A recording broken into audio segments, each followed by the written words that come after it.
All you need to do is just go out and do your job and have fun and watch your basketball and stay out of the way of the adults that run the world. I never bought that. Nothing in this world, nothing works the way you think it does. There's always more to the story. That the reason why I'm here doing what I'm doing is because of this mutation which is being foisted on the human race. It's being forced on the human race, this change that the masters of the universe, so to speak, have in mind for the human race is being foisted on us. And I believe, again, just my opinion, that that's my part in this cosmic scheme or this cosmic play, is to call people back to their humanity and let them know you're being led down the garden path into something you don't know what's coming. You know, I can't stand it when people say that this is all high technology of of our government. No, I don't buy that for a minute.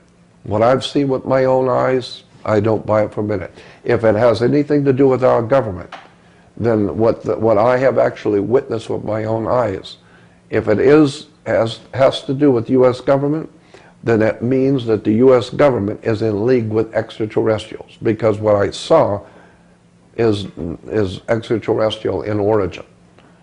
But I am totally convinced that there is now on the earth, again, for a lack of a better term, alien presence, which are the enemies of the human race. And they are obviously enemies of whoever the original creators of us, because of the things I've been told, that the people or the entities who created us, the gods who created us, have enemies out there in the universe. Something I want to say about Spielberg, and I have many, many, many friends in the industry, and I already know, because I've been told, that virtually all the major names in Hollywood know who I am and what they should. I've been talking for 48 years. And they're using all my stuff now, so they should know me. And so I'm saying that I am totally convinced, beyond a shadow of a doubt, for myself, that there are such things as reptile aliens. Though I have never seen one, thank God, but I totally believe they're here. Not because of David Icke, not because of Krito Mutwa, who I love listening to, a wonderful, fascinating man. David Icke has done great stuff. But I believe there are reptile aliens here because of my own personal research. Be aware that there is a war for your soul. We'll talk about it. You better get that. I think we start capturing outtakes now. Yeah, exactly. Okay. And that goes for you too. Watch your mouth. My rules, all right? No camera, no comments from the side, from the peanut gallery, unless they are invited. All right? Are we all on the same page? Let's have a clap. Okay. And action. Jordan Maxwell. I am very excited to be here with you today, and Bill Ryan and I'm Carrie Cassidy from Project Camelot. Couldn't be more thrilled to have this honor of interviewing you. You're one of the preeminent researchers. You've been on the scene for over 40 years. I think you're really responsible for David Icke and Zecharia Sitchin and, I don't know, numerous others coming to the fore, talking about secret societies, the Illuminati, and really the powers that be behind the scenes. And There's just no doubt that everyone, Hoagland, I mean, you name it, even Wilcock, everyone owes you a great thank you for bringing this subject matter to the fore and for your amazingly diligent research in this area. You're an amazing mind. You're really, you're a national treasure, if you don't mind my saying so, here in America. And I know you've been noticed overseas in that respect as well. So what do you have to say for yourself? Can you give a better introduction than that? I would say that you are being very generous and very kind, and I appreciate all of your words, but I view myself as just an ordinary person, just doing what I love to do, and that is to look behind the scenes of world events, how things really work. And I started doing this kind of research diligently. I grew up, even as a child, spending most of my time in the library where all the other kids were out playing. I was sitting in libraries, and so I've always been interested to know things that other people don't seem to even know exist. And I've always been interested in the secret side of life, all of the hidden things in the world that most people are not even aware of. I'm just fascinated with how much there is to know that most people don't even know exists. And so I grew up thinking that way, and by the time I was 19 years old, when I ended up in Los Angeles, I decided to dedicate my whole life to studying what I would call the world of the occult. The word occult simply means hidden.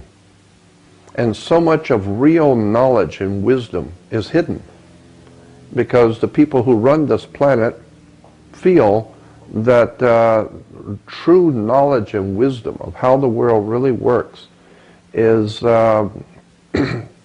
it's knowledge that you don't need to know. And all you need to do is just go out and do your job and have fun and watch your basketball and stay out of the way of the adults that run the world. I never bought that. When I was a child, I used to, of course, be happy when my family would have other families coming over to visit because they would bring their children and I would have people, I'd have kids to play with.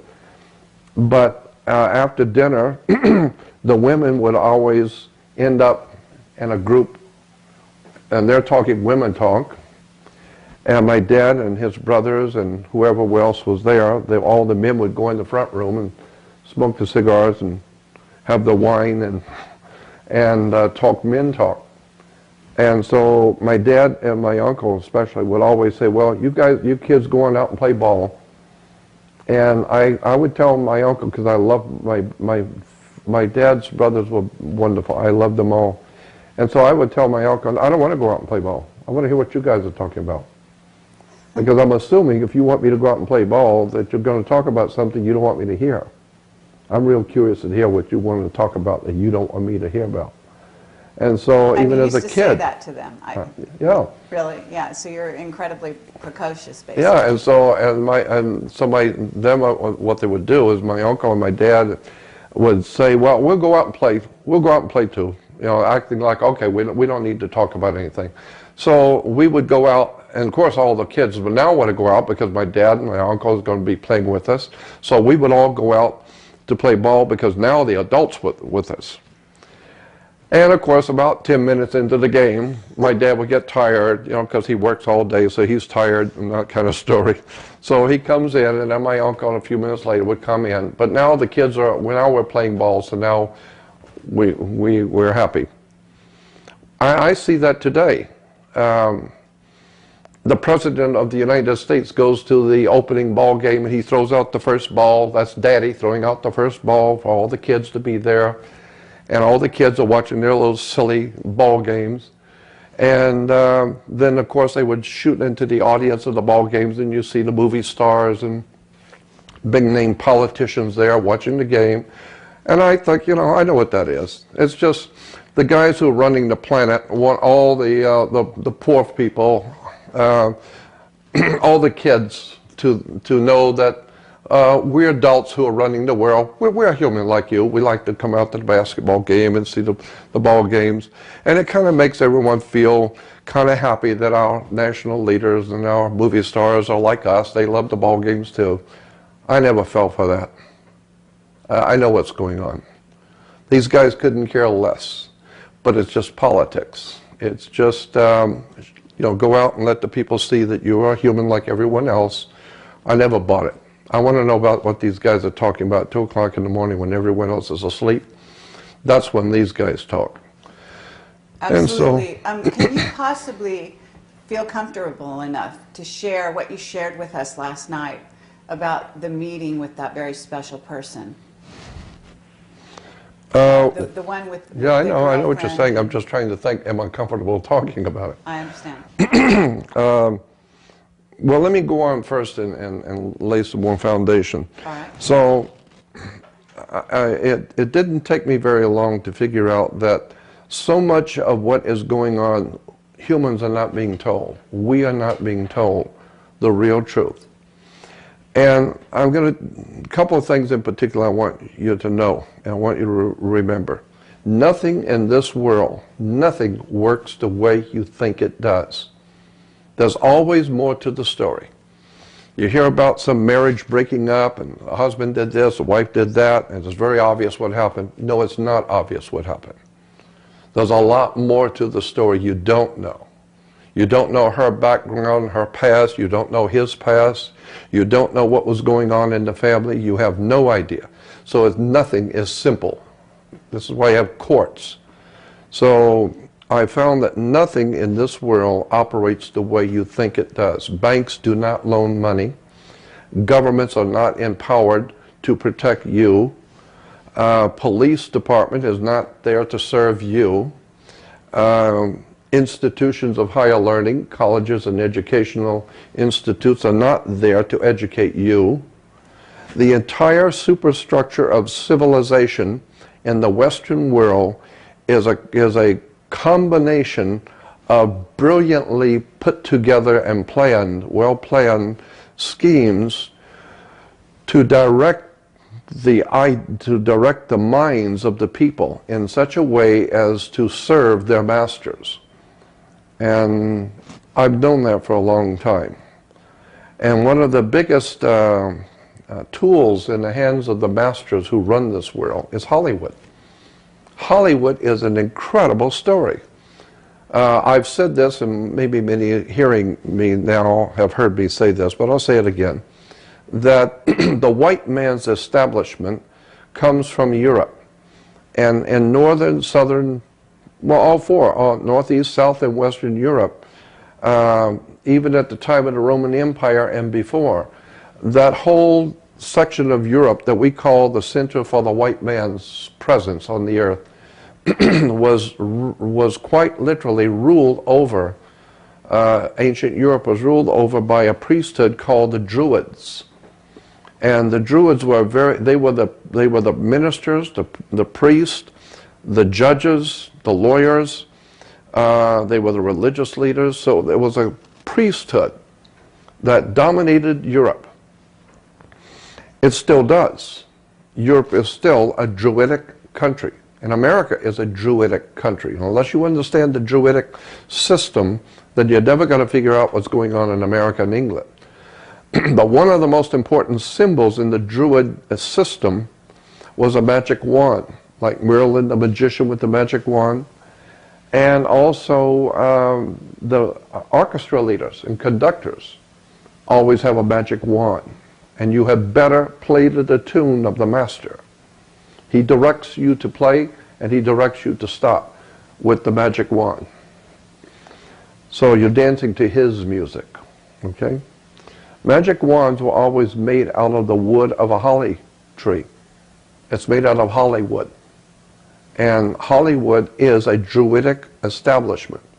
And the symbols, the words, the terms, the stories are designed. Think about it. Think about how Hollywood does what they do. I'm not saying they're evil, I'm just explaining how Hollywood works. You have, first of all, a story. So somebody has to write the story, all right? So now you've got a story. Now you have to give it to a screenwriter who's going to adapt that story, excuse me, adapt that story into a screenplay. Because you can't just tell the story, you have to design it to be a movie.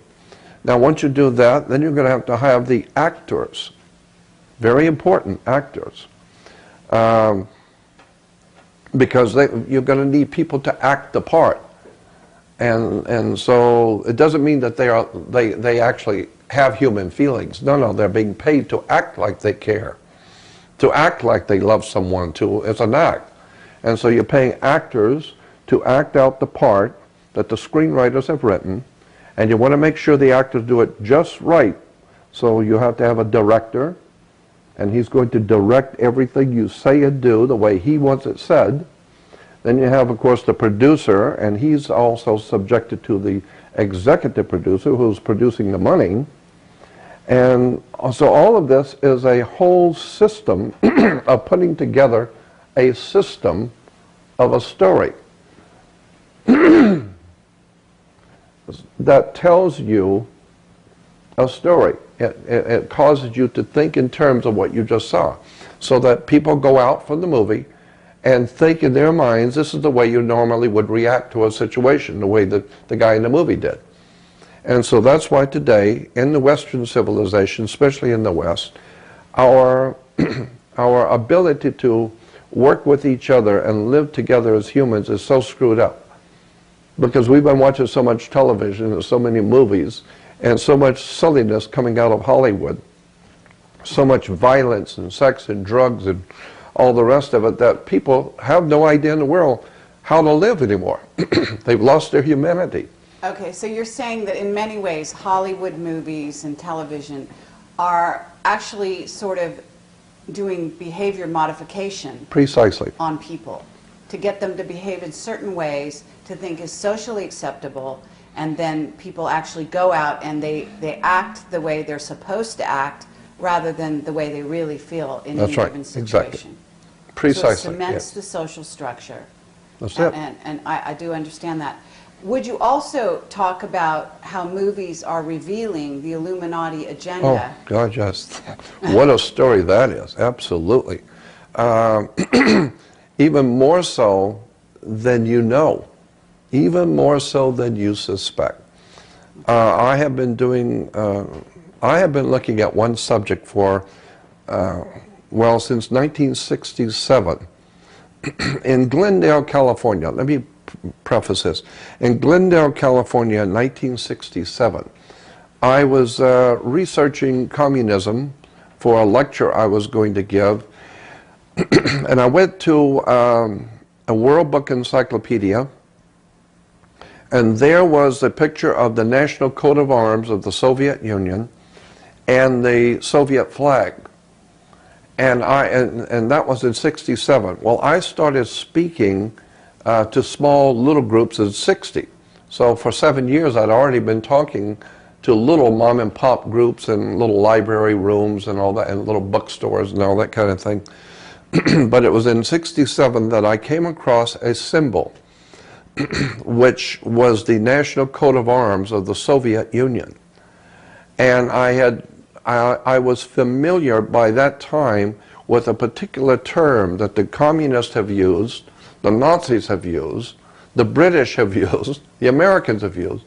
And the more I began to, and so when I saw this symbol and the term and the explanation for the symbol in the World Book Encyclopedia, it finally hit me that something is going on a massive, enormous scale around the world, and for the first time I saw it in the Soviet National Coat of Arms, because it was using the same words and terms that the Hitler had used, the Nazis had used, that the fascists had used in Italy.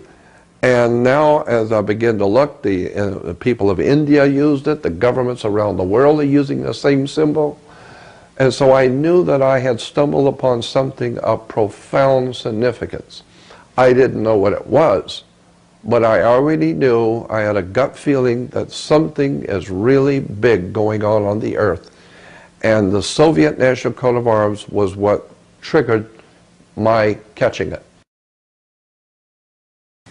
When you talked about the symbols there, that reminded me how much of your work is about the interpretation of symbols. And somebody mentioned to me that you were actually the model for the symbologist that was played by Tom Hanks in the movie Da Vinci Code, the Da Vinci Code. Can you say anything about that? Is it true that that was based on your work and your personality and your research? Well, I'm not in a position to say for sure, because I'm not privy to, you know, how they came up with what they did in the movie. All I will say that is for sure and provable is that in 1991, I think it was, I did a presentation that was videotaped in Pasadena area at a bookstore, and the video is out all over the world. It's called The Basic Slide Presentation. And in that, that was back in 1991, Pasadena, I was introduced as an expert on secret societies and occult emblems and symbols of religion and government. And I walked up onto the stage, and it was a slide presentation that I was doing. And so I had the slide projector on, and the slide that was being projected on the screen, I left it on, you know, even before I started, just to have a picture for people to see when they came in. So the slide projector was already on, and the picture that was on the screen was the back of the dollar bill, the pyramid on the back of the dollar bill. And when I walked up onto the platform, I walked in front of the screen, so now it's being projected on me. That was on the movie. And then I started pointing to the symbols on the dollar bill and explaining the emblems of words. That's exactly the same scene that's in the movie. I remember it. It's very dramatic. Yeah, and go back and get my basic slide presentation back in '91, and it's the same identical thing. Imitation is the sincerest form of flattery. Right, I guess. Of course, I didn't get a check or anything. And then, of course, in 1992 or 93, something like that, I did a video called Matrix of Power, in which I talked about how the world is being manipulated behind the scenes by occult or magical symbols and words that are deceiving civilization, deceiving people. And then later on, a movie comes out called Matrix. But I had been talking about this, you know, this subject for many, many years before. Now, one thing a lot of people do not know is that I was going around, it can be told now, but I was going around to studios in the 70s and in the early 80s, especially in the 70s.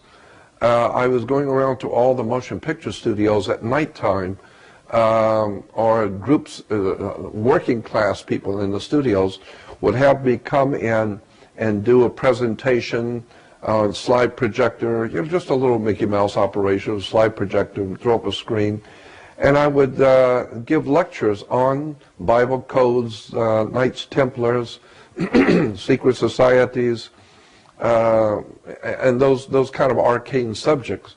And many times I would give lectures like that to just the working class people of the studio. And then sometimes we would rent some office within the studio lot where I could go and sit and talk with a bunch of people who are working at the studio. And I was just having fun talking about things I enjoyed. You know, they would order beer and pizza, we'd sit and talk, and I would do a 2 or 3 hour slide presentation on Bible codes, secret societies. And in '66, late '66, as I said before, I learned about the Illuminati as such. And so I started in giving lectures at the studios on Illuminati, Masonic orders, both the British Grand Lodge and the American Freemasonry, the French and German orders, and tying them all into the secret societies that operate around the globe. And also incorporating in those lectures, as I said, in the 70s, the subject of Illuminati, which I had gotten from Anthony Hilder's records that were put out in 1966. And so today I see, on television, on History Channel, and all kinds of movies from Hollywood talking about Illuminati. It's actually come from your research. It's percolated itself down into the popular culture. Well, I mean, if you just keep talking for 48 years, somebody's going to finally hear you somewhere. Well, it's very possible that they were actually filming and taping you at the studio live. Well, I know they did. Actually, they were doing it, but there was like individuals who had their cameras and were videotape, and they would audio tape. But even behind the scenes, there could have been recording going on. Who knows? Yeah, I mean, obviously, a lot of what you talked about has shown up in plot lines, in screenplays, and, and then in movies, obviously. Absolutely. So maybe we can go back again to where you got involved in. You were talking about the Soviet crest, and maybe we could pick up there. Yeah, and so this was in '67. 1967, as I said, I'm in Glendale, California. I was researching the communist movement, and so I went to the World Book Encyclopedia, and there in the World Book Encyclopedia was a picture of the national coat of arms of the Soviet Union and the communist flag.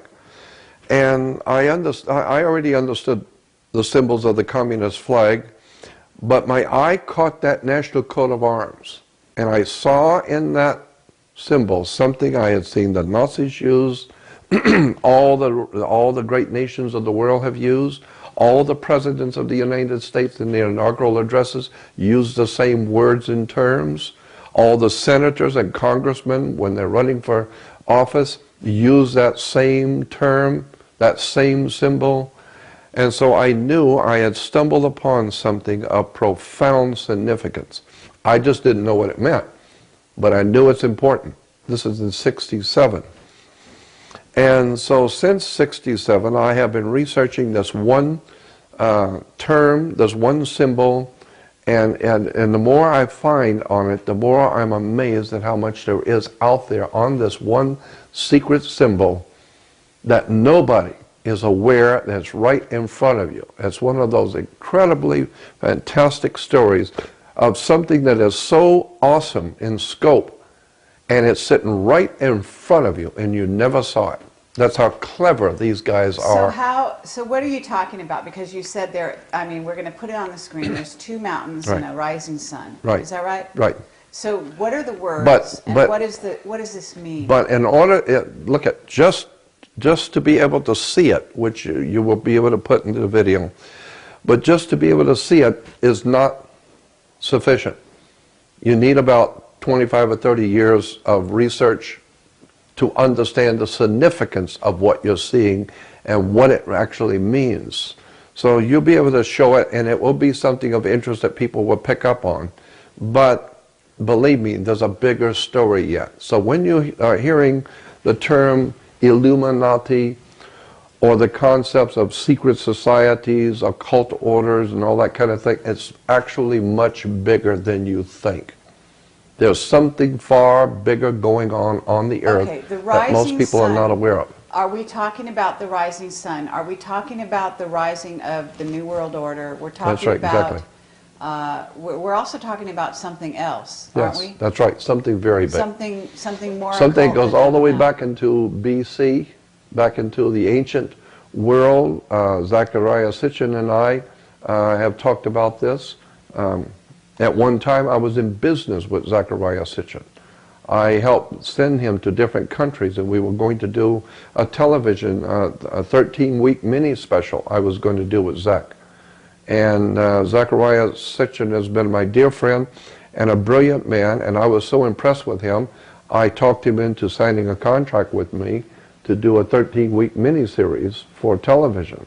And unfortunately, the attorneys and the people who were financing the project for me, at the last minute, after we had already shot like 5 different countries, and we were almost through, they pulled the plug on the whole project.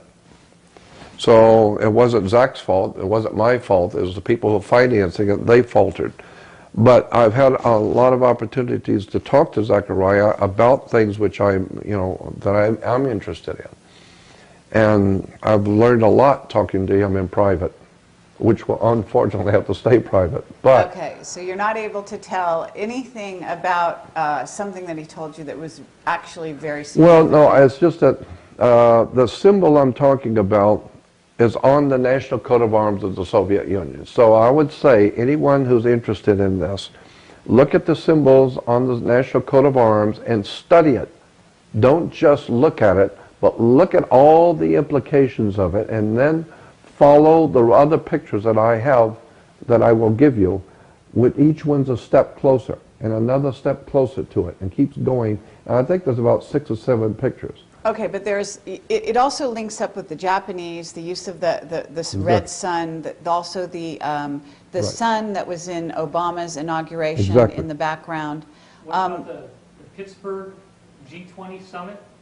It's like a bridge. I know. There's two- Yeah. That's the same thing, how with two bridges coming Yeah. together? But isn't there some occult significance to the sun itself? Of course there linking is. up here? Of course. And are we talking about something to do with the Anunnaki as well and their Yes. agenda? Yes, absolutely. That's exactly what it is. Yeah. There is a hidden agenda that's been in operation on this earth for thousands of years.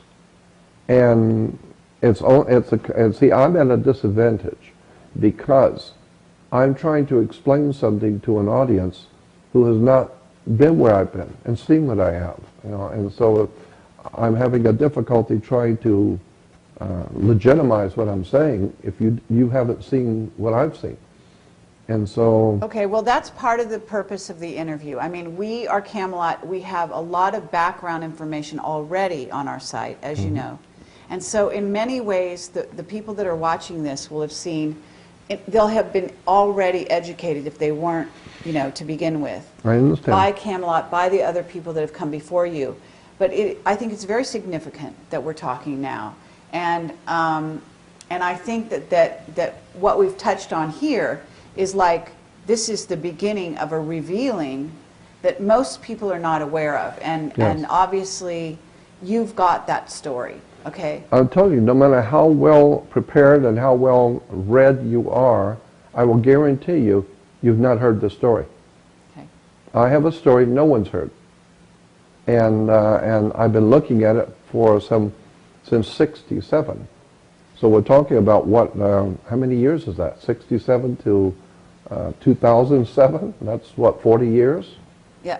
Yeah. Yeah, absolutely. And when did you actually stumble on the final, because I feel like, in a sense, you have the full meaning of it at this stage. I think that perhaps you have that full meaning. So I'm asking you, in a sense, when did you arrive there? How many years ago did you actually get to the full meaning? I think probably somewhere in the mid-90s, it began to really dawn on me. Okay, yeah, and dawn has something to do with it. That's We're right. also talking about, We're talking about an ancient story that has been... the Golden Dawn. We're talking about the Golden Absolutely. Dawn and the Absolutely. information there. But what... Much further back, but Golden Dawn was just one more step in a continuing flow of a particular idea. And as it moves into the last days of the world that we're living in, we are now entering into a new dispensation, I choose that term, dispensation of time, in which this symbol is going to be everywhere. Okay. And I would like to be able to give like a 2.5 to 3 hour presentation just on this one symbol. I had a motion picture producer, a rather successful motion picture producer, and I were talking about doing a movie, and he called it, after I gave him some of the information, he called it, let's call the movie The Symbol. And then we talked about it and said, well, maybe the hidden symbol. And I have the contract where he sent me, and here's the movie that we want to do, and we'll call it The Symbol, or The Hidden Symbol. And that never got done for all kinds of reasons. But then I see the new movie coming out with Dan Brown, The Hidden Symbol. And I'm thinking, these guys who are smart, intelligent in Hollywood, They are either knowledgeable on this symbol and are releasing it slowly but surely, or there's some kind of an understanding going on that people are starting to look at symbols more now and beginning to put the pieces together like I've been doing for 48 years. And now they are beginning to perceive what I'm talking about. But they haven't got there yet. And so it's a form of professional jealousy.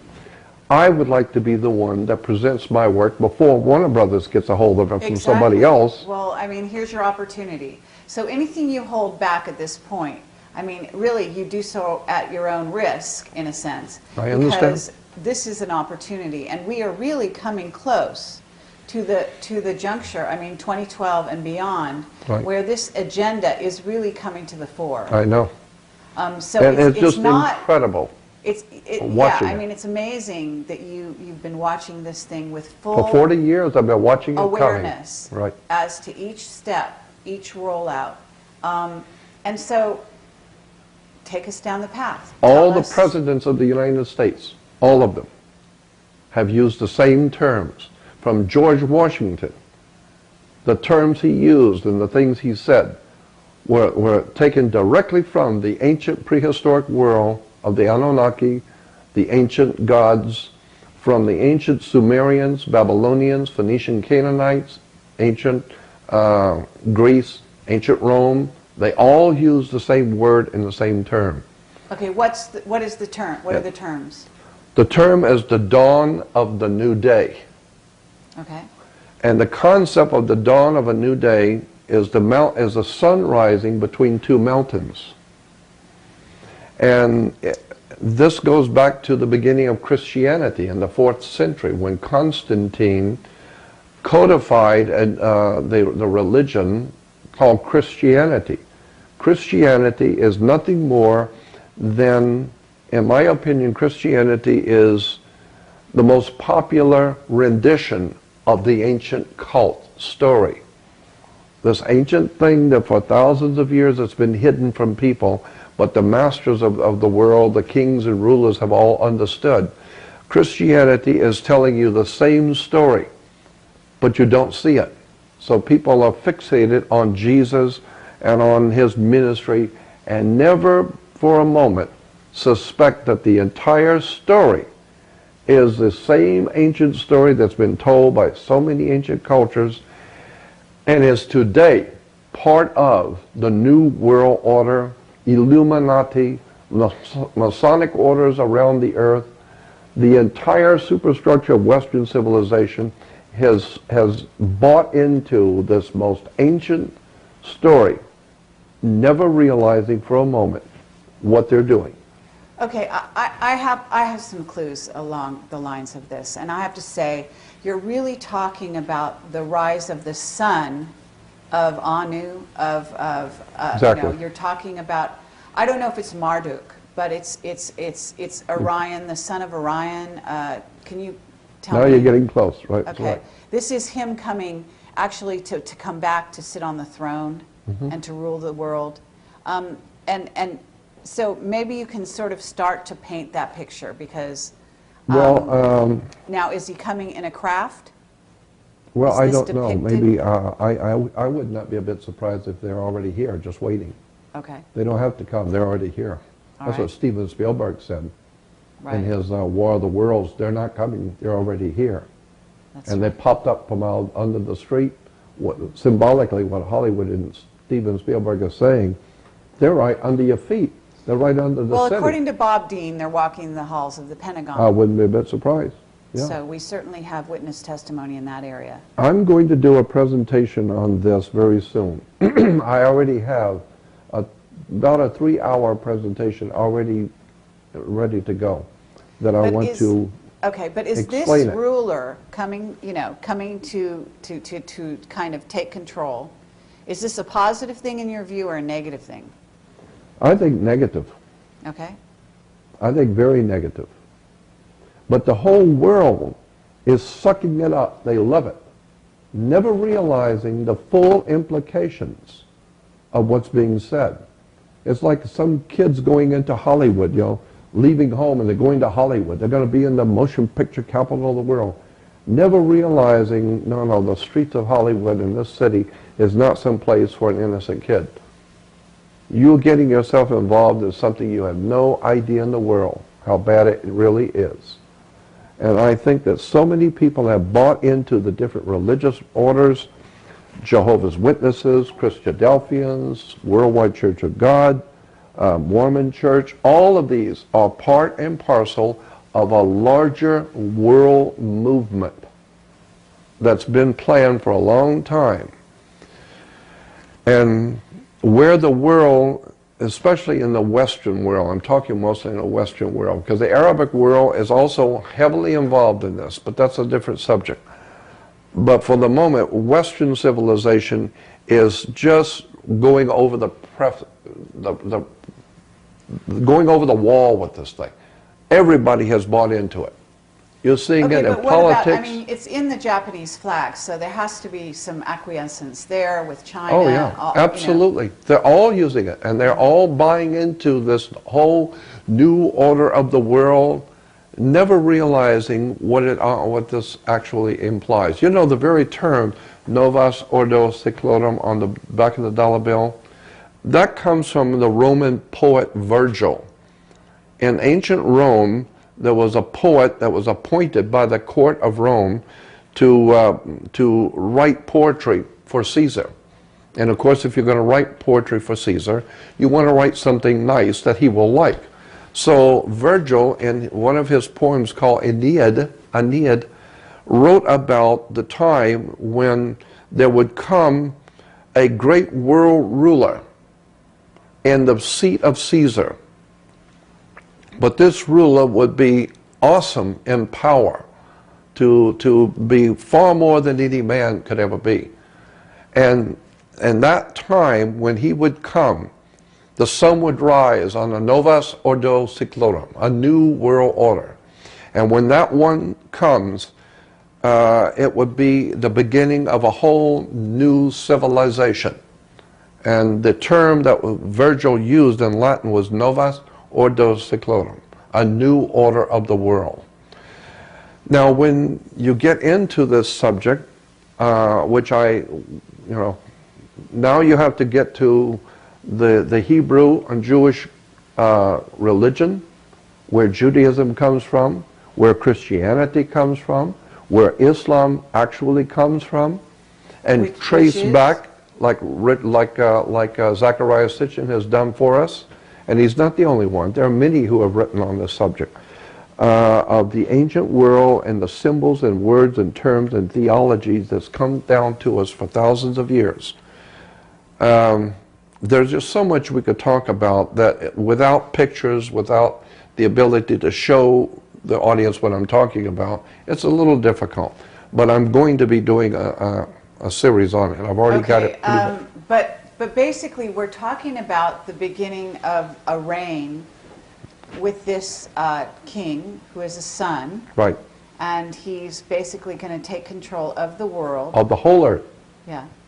And the destiny of the human family, period. Okay. And do you know where that destiny is headed? In other words, what is unique about this son and his proclivities, his point of view, where he's coming from, that's different from what we've had before? I think that the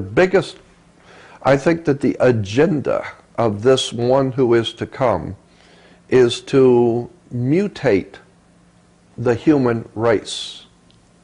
I believe that is what is as the agenda, is to mutate the human race, not necessarily evolution, though I believe that evolution has its place in the world. I think that there are things which do evolve, and I'm not talking about man coming from monkeys. I'm not, because obviously man did not come from monkeys. Man is evolving into monkeys.